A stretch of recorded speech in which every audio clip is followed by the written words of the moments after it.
The reforging of my destiny started with a divine paladin chasing a necromancer.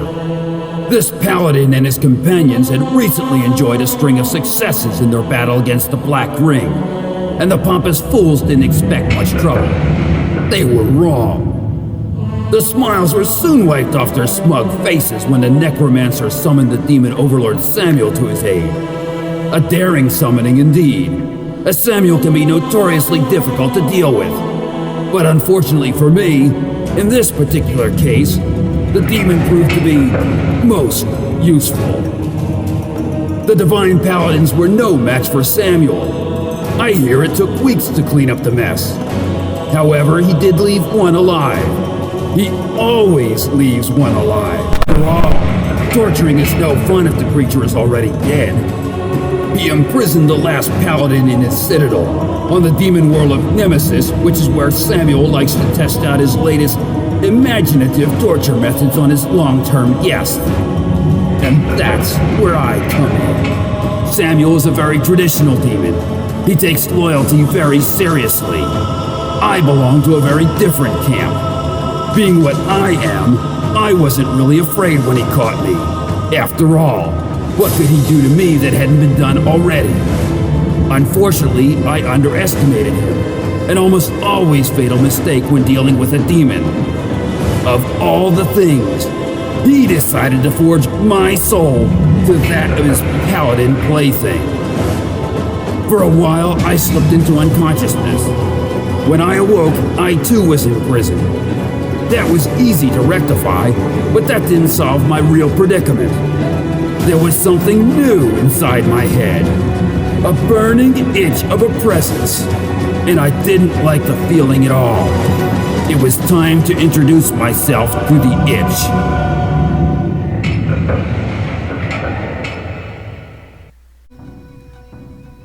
Hello everybody, and welcome to Beyond Divinity. This game is from Larian Studios. It was released in 2004. So without further ado, let's go ahead and get started. You have these 4 different difficulties,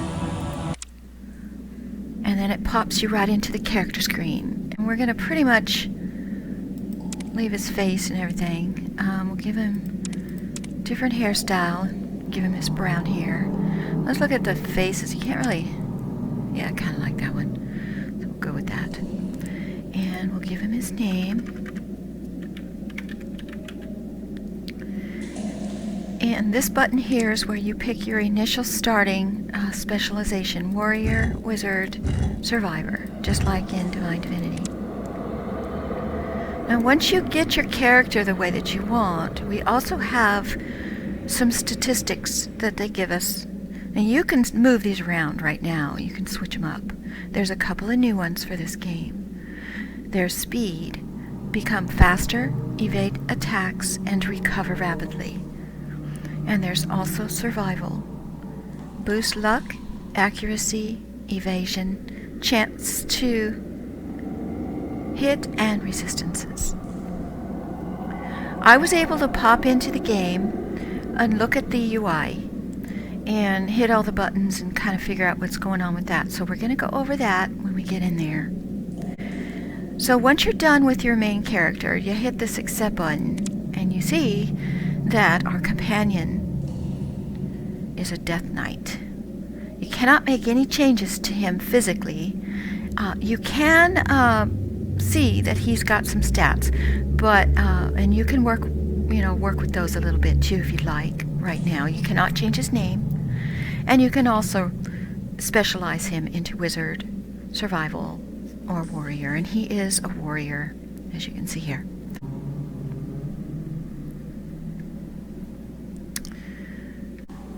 We are in a dungeon. Oh, you are awake, finally! Finally, yes. What the heck has happened to me, and who are you? Do not shrink from me, human! I hear your fear. I thought Samuel had robbed me of speech forever, but it seems this curse allows us to read each other's thoughts. Your fragile body has endured much pain, but you have shown great strength. You wouldn't have been Fergus's first victim, nor his last, I'll wager. But if you had fallen, the curse would have killed us both. Okay, my mind is a blur. You're just talking nonsense. What is this curse you're talking about? I feel like myself. Do you not remember? No. The archdemon Samuel cursed us both by eternally forging our souls together.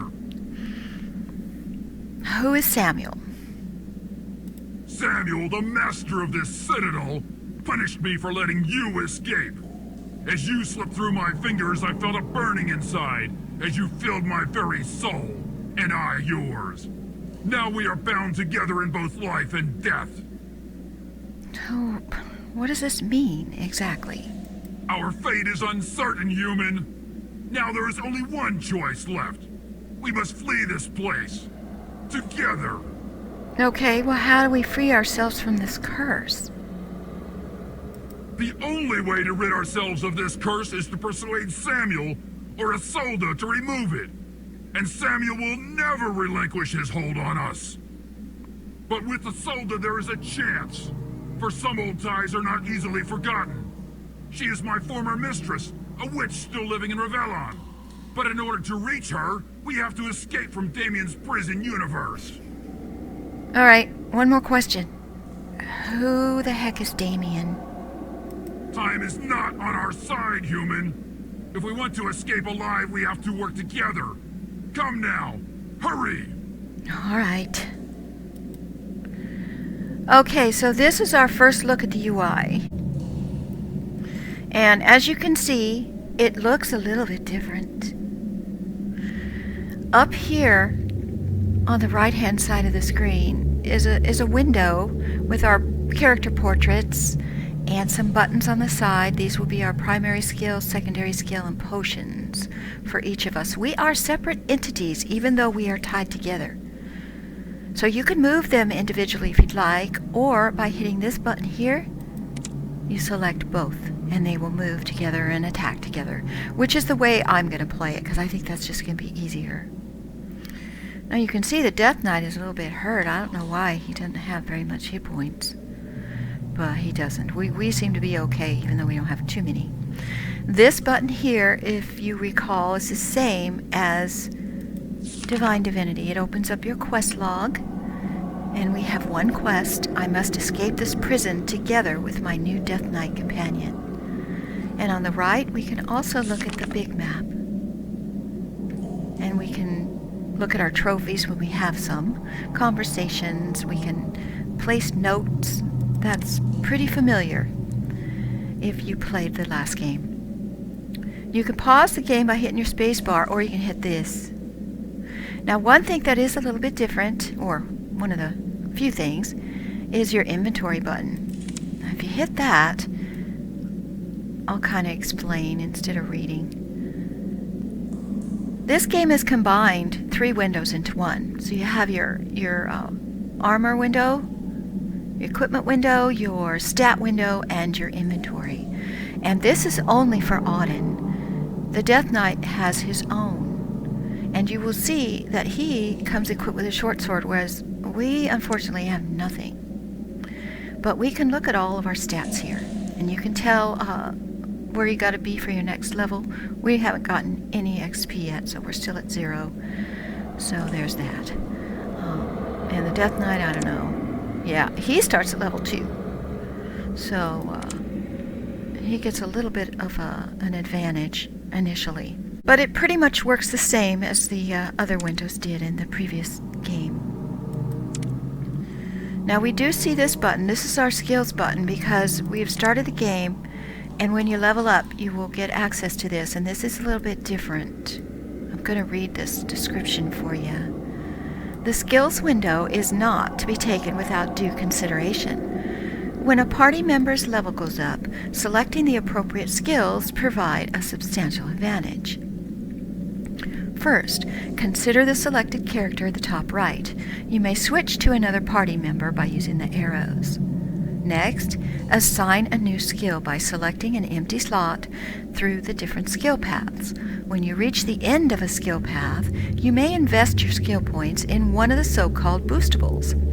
You may also enhance an already created skill by selecting its icon and following the path to the end and just adding additional points. So Awdon has 2 skill points right now, but he's got no weapons or armor. And I don't really want to waste points on a weapon skill that, he might not ever get. So what we're going to do initially here is we're going to go ahead and get a skill other than a weapon skill. So I'm going to click on Warrior. Now we can choose our specs, melee, ranged, or craftsmanship. Now when he gets a weapon, it's most likely going to be melee, but I'm not going to spend points there yet. I'm going to hit craftsmanship, and I'm going to get repair. We're going to put 1 point in repair. And that path is over. It doesn't continue on. So we'll go ahead and hit accept. And you'll see that there is a moon icon here. Well, that doesn't really fit with repair. But once you get a new skill, you can come over here and change the icon into something that perhaps might be a little bit more appropriate. And as you can see, there's all different kinds. Now repair, if we look, we are going to do this anvil, I think. That signifies that for me. So now if you hover over it, it tells you what it is. So once we're done with that, we hit the close button. And actually, we should probably look at the Death Knight, because he has 2 points as well, and we already know that he has a short sword. So we are going to go Warrior, Melee, one-handed, and a sword. You get a choice of slashing, piercing, or crushing. Go with slashing, and we're going to just do damage right now. So I'm going to put both points into that. And again, I don't want that icon. So something that is like slashing would be here. Very good. All right, and I'll go back to Awdon.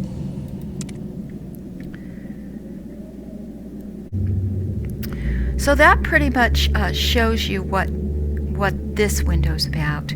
If you hit your M key, you will see your mini-map pop up, and that's pretty self-explanatory.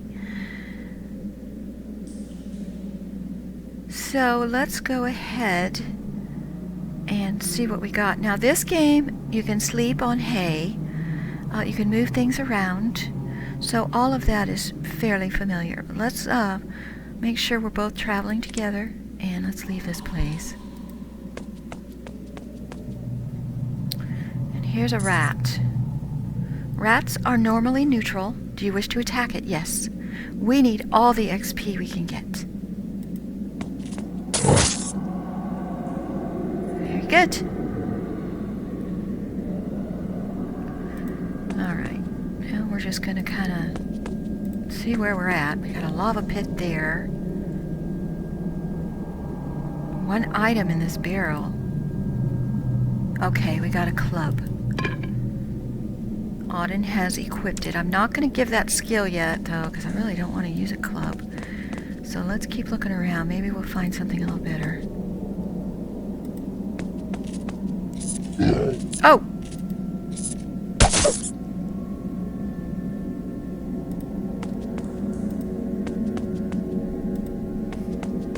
Got another lava pit up there.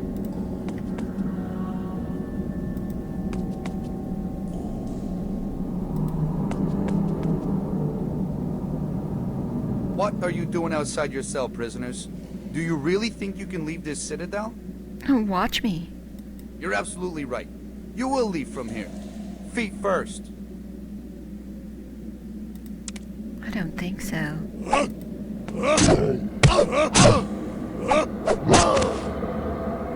Ooh. Okay, this game is like Path of Exile, from what I can tell. Loot is random. When I was setting up the game and running a few tests on it, I kept starting over, And every time I would get different things. So you never know what you're going to get. Some things are going to be set, you know, a few things, but things like this, definitely not. Now this isn't the best armor, but it's better than nothing. So we're going to put that on. It doesn't look like he had anything else. Now when you hit your Alt key, that should show you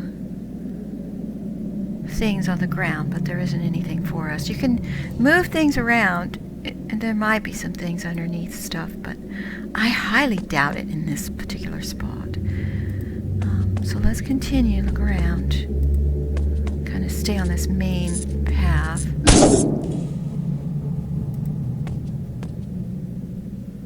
A lot of dead bodies and things.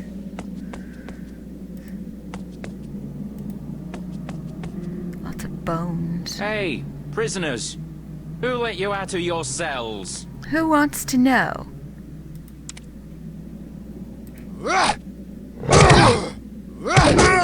Level 2 and a key. Actually 2 keys. So we hit the, yeah. Only 2 keys. Nothing else. Fantastic. Now, when you get items, if you open up your inventory, well, let's go ahead and open that because we have to level ourselves up anyway. Whoever you have whoever you have selected will be the person to get the items. So if something drops for your Death Knight, just make sure you change to him before you pick it up and it'll go directly into his inventory. Now, we got 5 points for leveling up to level 2. So I'm just going to go ahead and funnel those in to the first items here. I don't care too much about speed right now, but survival seems like it would be good. So we're going to go with that. And then we need to also look at the Death Knight. He did not get anything new because he's still level 2, but he's got 2,428 XP, so he's got a little ways to go yet.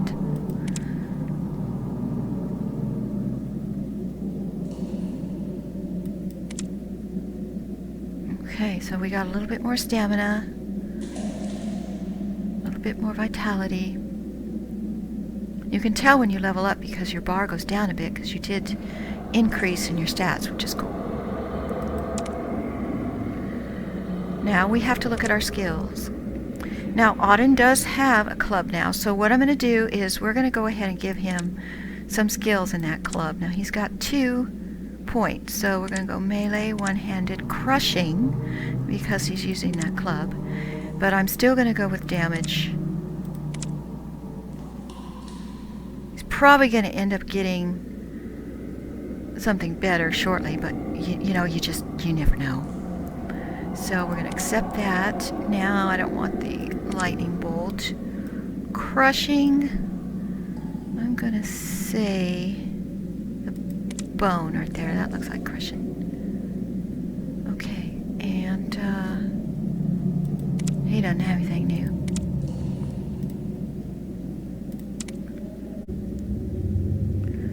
We are good to go. So we did find a couple keys. We're not going to be able to open all the cells, so I'm hoping that we're going to see some more keys in this general area. I don't know.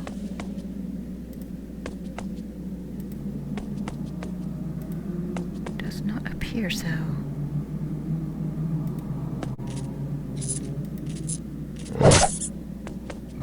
Uh-oh. Okay, we got another club, which we don't need, but we got a corpse. And he happens to have 4 keys on him, so we're going to take those. And I think that we have seen pretty much all of this initial floor.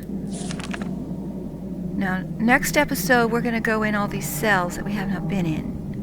And then we gotta leave this area. I have no idea. We're obviously in a dungeon. I have no idea where this goes. So yeah, this is very exciting. Thank you for joining me today. Please give a like and subscribe if you enjoyed the video. I hope to see you next time. Take care all. Bye-bye now.